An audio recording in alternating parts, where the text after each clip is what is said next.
11-й бой открытого ринга. В красном углу Артур Гасанов, 19 лет, 64 килограмма. Представляет секцию карате ВКФ.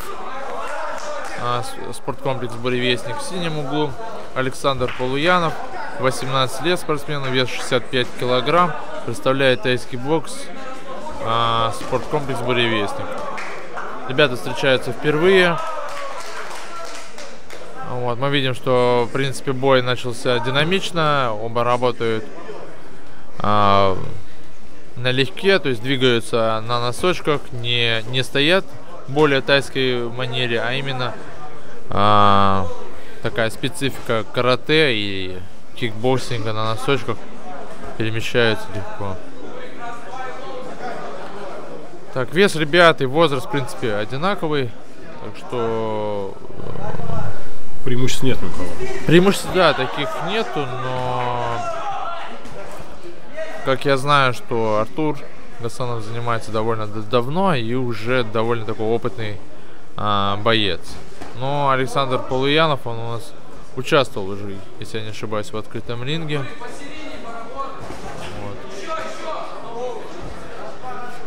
Мы видим, что вот, такой возни такой сильной нету. То есть ребята все на дистанции работают, опасаются шальных ударов. Шальной удар — это когда удар проходит и спортсмен не видит этого удара, и который может привести к нокауту либо каким-нибудь повреждениям. Ну, хорошо ловит сейчас Артур на прямом ударе рукой. Интересный бой. Ребята очень быстрые, взрывные. Да. На повторе мы видим бэкфист. Не достал свою дистанцию. Нога прошла в голову, но вскользь. То есть, на касание было, не такого четкого удара не было. Подсказывают в красном углу спортсмену. Также и в синем углу подсказывают, как вести бой, на что внимание уделить. Рефери в ринге Кингиреев Бингош, тренер тайскому боксу, представитель клуба «Буревестник».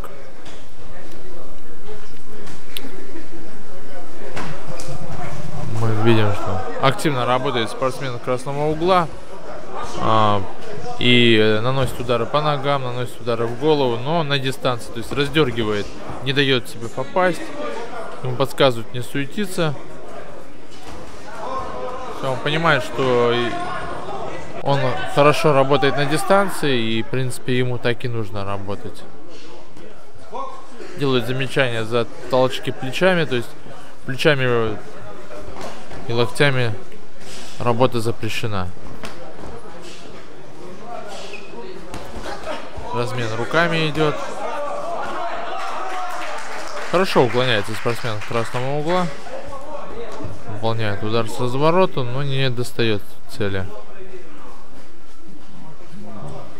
По общим впечатлениям, мне кажется, что спортсмен с синего угла немножко сбил дыхание, и ему тяжело двигаться или держать темп, который задает спортсмен красного угла.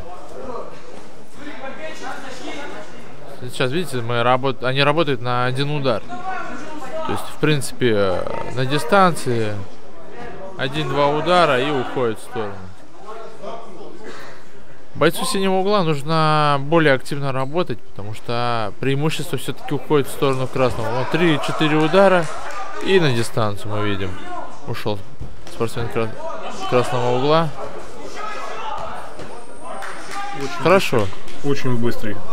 Да, Гасанов очень быстрый парень. Хорошо работает ногами, но не достает. Вот если бы достал, конечно, результат был бы совершенно другой. Ну, его тяжело достать в любой стороне. Да, конечно. Мы видим, что подготовка бойца хорошая. Закончился второй раунд. Преимущество также уходит в красную сторону, в красный угол. Мы видим, он нанес серию ударов. Уклоняется хорошо, достает, чувствует Идет подсказка в синем углу. А, в красном углу также говорят, работает в том же стиле, в той же динамике. Да, Третий раунд этого боя. Пока все получается, ни к чему менять. Да, нет смысла что-то придумывать, если все хорошо и так получается. Начинает играть уже немножко, расслабляться. Да, то есть спортсмен красного угла Артур Гасанов немножко качает корпус вправо-влево, двигается. О, хорошо попадает сейчас с развороту рукой. Скоростные быстрые удары, но по общему впечатлению мне кажется, что он не вкладывается в эти удары, и если бы он вкладывался, результат боя был бы совершенно другой. Ну, сейчас ловит. Хорошо Александр ловит, но отпустил. 2 удара нанес и отпустил у канатов. Хотя нужно было продолжать атаку и продолжать работу. Да, когда обездвижить, немножко сковать Артура Гасанова. Потому что ловить его по всему рингу тяжеловато. Тяжеловато, да. Мы видим, что Александр занимает середину ринга, а Артур все-таки двигается вправо-влево. Прошел, да, удар прошел, обманул. А это говорит о том, что подустал немножко Артур, и мы видим, что он уже не на носочках двигается, а на полной стопе стоит. Уже выжидательную позицию занял. Он знает, что он 2 раунда отработал, что можно, в принципе, и 3-й раунд просто подвигаться, отдохнуть. Некоторые спортсмены выбирают такую тактику, то есть не пытаются там нокаутировать, а выигрывают там первые 2 раунда, и потом 3-й раунд просто тянут. Стараются как бы попасть под удар. Мы видим вот атака красного угла, обоюдная атака была. Ну, победа присуждается Артуру Гасанову, представителю клуба ВКФ.